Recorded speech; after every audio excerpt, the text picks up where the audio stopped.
dây đắng theo việc tê na kinh nang makan harbik boy pa ka harbik mi boy pa nang malong na si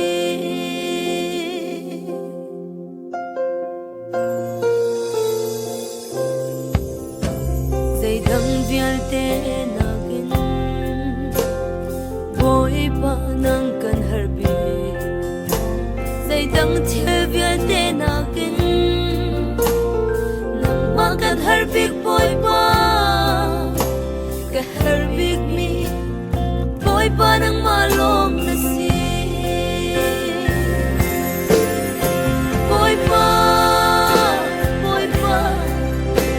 ka tubig kan le chan bi kan bao chabi ke boy pa dây dang vial te nakin ka chipi ke boy pa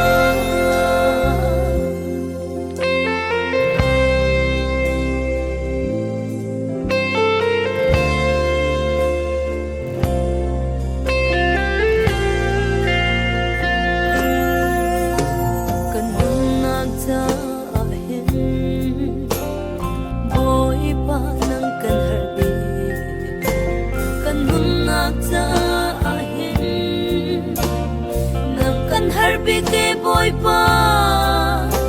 nang kan ngai chu kan nun na tlam tling boy pa boy pa kan du bi kan te chan bi kan bao chap bi ke boy pa dây dang phial te na kin kin thi bi ke boy pa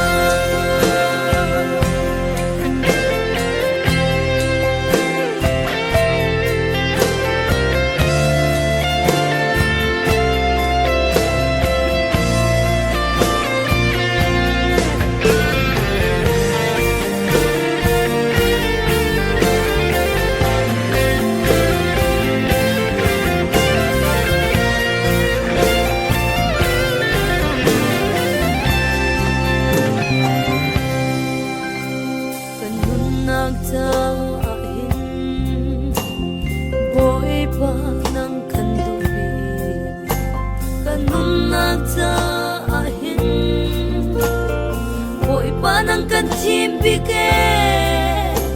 kan kai chan bi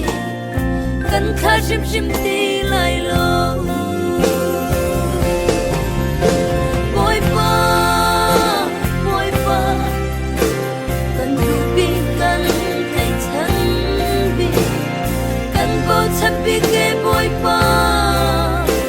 dây dang vial te na kan ka chim bi ke boy pa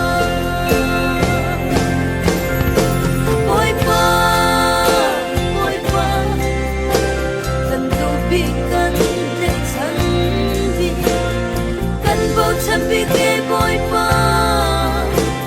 dây dang vial te na kin kan chipi ke boy pa